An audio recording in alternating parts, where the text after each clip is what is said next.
Well, good evening, everyone.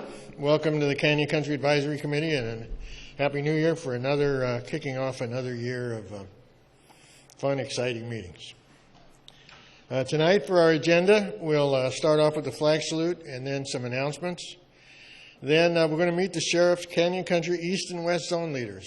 We've had a little bit of change, and so we'll meet our new zone leader, Luis Cabrera, along with John Wilson, who was here last time. Then we noticed at a recent city council meeting that we had some fine ladies come up and talk about the single mothers outreach. And that certainly is a part of public safety as well, is to make sure that people that need information and need services are able to get them. So Danielle is going to come up and talk about that as well. I'm not even going to try to pronounce your last name. Okay.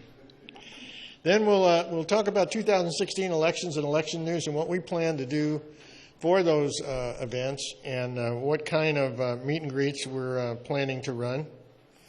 Then a little bit about landscape maintenance districts and median oversight, because if you might recall, the City Council spent $500,000 last year to monitor how well the contractors that they spent up to $1 million to do the work were doing.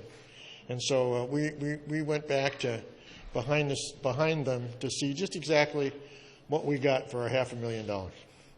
And then the latest on Lemley and Serrano for the Lemley project. And it's very interesting because today there was a presentation by Lemley Serrano to the Old Town Newhall Association. And we learned a whole bunch of new stuff about this project, and including the fact that the price tag is going up.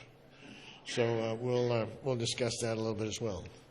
Then our version of public participation, and I know that Steve Pesselt is here already ready to go when that comes up. The next meeting preview, and then the meeting will adjourn promptly at 9 o'clock. Now, every month we go through and we look for something or somebody that does something extremely interesting.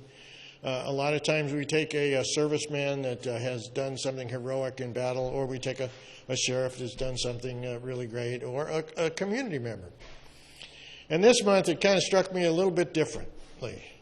So I just happened to be at the LA County Supervisor's presentation of a $25,000 check to Samuel Dixon Family Health Centers. And the reason why I was there in the picture was because I was the Rubber Ducky Committee chair for this year. That's it.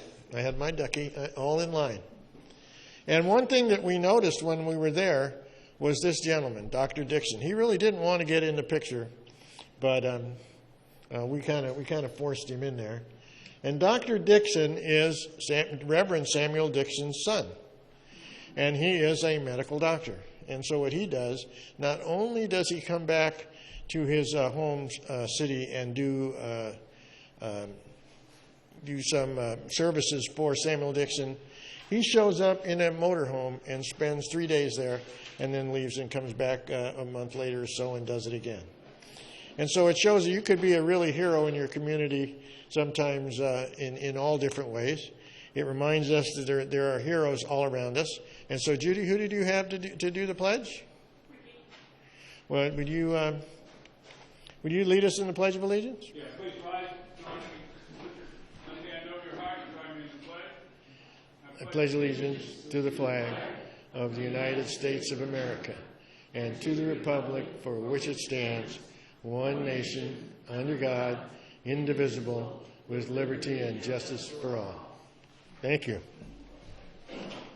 You know, for announcements, I didn't actually have a chart of this. I just caught it out of my email just before I left home, and it's really going to be great.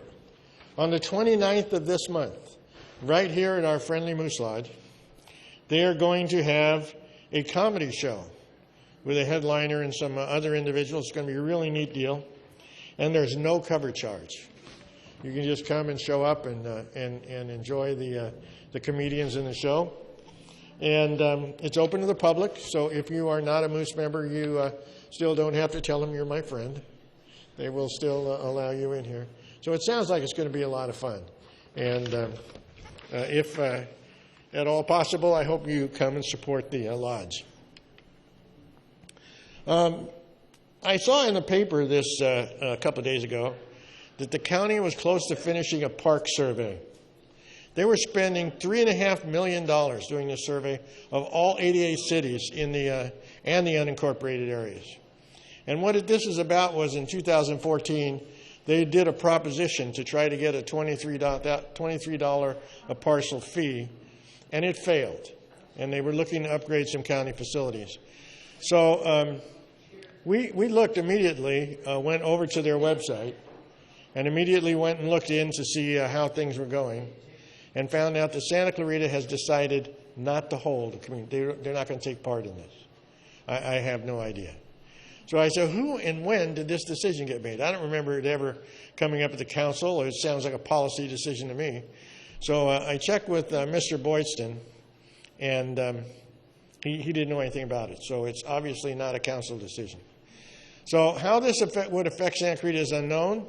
This might be a countywide district. Remember, the county, we're in the jurisdiction of the county.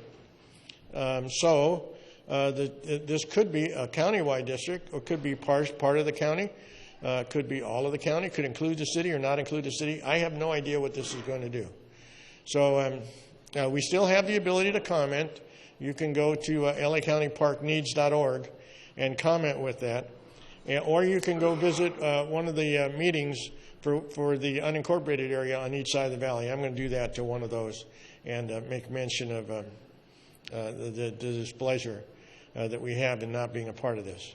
This is kind of similar to when the Homeless Shelter Task Force was formed and they didn't invite us, and so we called them up and said, hey, wait a minute, I thought we still lived in the county, don't we? We still live in the county, right? Yeah, absolutely, right? Sure. All right, so I also sent an email to Rita Robinson, who is one of the individuals that is in charge of this survey from County Parks and Rec, and said, you know what, the city of Santa Clarita has a shortage of active parkland in this area, and in some areas, like right here, there's less active parkland today than there was when the city incorporated. So we're kind of interested in this, and we're desperate for new parkland. So as residents, we're just becoming aware of the survey. And as the chair of the Canyon Country Advisory Committee, I invited them to come out and conduct a meeting here on February the 17th. Now, we'll see what happens. I just sent it on yesterday, and we'll see what they have to say. Also, there's a discussion about sheriff station. Guys, don't think I don't like you. I like you guys a lot, But I spoke about this subject of the sheriff station at the last city council meeting. And I did that because on January the 5th, agenda item 57, the EIR got a second reading, which enables the building of a new regional station on the old road by 126. And we have always talked about it, and I still have the position that we don't need a new sheriff station, we need another sheriff station. Okay, so went on the east side of the valley.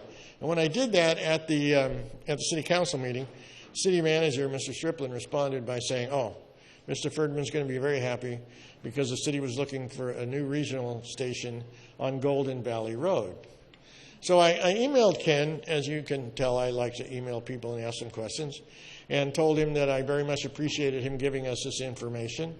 And I asked him, where on Golden Valley Road is this going to be? Okay. And is it anticipated the new station will take total responsibility for sheriff's activities in Santa Clarita, or it will be used in conjunction with the current station? And all those were interesting questions. And I also asked them, by the way, everybody always talks about the expense of having our own police department. Did actually the city ever really conduct a study to find out what that was? And this is the answer that I've got so far. But what I did do is I went to some of our neighboring cities' websites and looked at their budgets and found that pretty much, like Glendale, Pasadena, Burbank, all spend about $77 million, $70 to $77 million on their police department services. Well, right now I believe we spend around $23, $24 million. So we'll see what happens. When we discuss this sometimes, I want everybody to realize that when we keep hearing out of City Hall that we are the third largest city in Los Angeles County, that means we're the third largest city in population, but not in dollars. Glendale is not as big as we are. Pasadena is not as big as we are, and Burbank's not as big as we are. But Pasadena's budget, as an example, their revenue stream into their city is $770 million. Well, ours is like 170. So it's almost like 4 times larger. Well, it's an interesting question as to where all that money comes from. So there was an article in the Signal. It says that negotiations were in process with the county to build a new, larger regional station close to the east side of the valley, and examining the possibility of building a new station on the west side of the valley. So I'm kind of confused. Could this be the planned station on the old road by the 126? And if so, doesn't that put the people on the west side in exactly the same situation we're in today? We'll follow that up some more and see what's going on. As far as statistics, we had a good meeting last month. It generated a lot of interest, and a number of people went up. And also our video statistics went up a little bit. So we always watch these things, and you know, you have those big spikes, and we watch them to see what most of the people are interested in. And pretty much all those big spikes are, all those big spikes here are forums, are candidate forums, when we get candidates in at election time. And on this one, we have a few that correspond with candidate forums, and we have some others that go to that. If you remember us talking about that magic number of 301. That's a magic number that when you go up there at that number, YouTube stops counting for you. And we'll see. For next meeting, we had invited our LA County Sheriff to come join us here at a meeting, and he, for some reason, his calendar was full. His dance card was full, and he couldn't make it. So he is going to send his area commander here. And I spoke with Captain Johnson at the last City Council meeting, and he committed that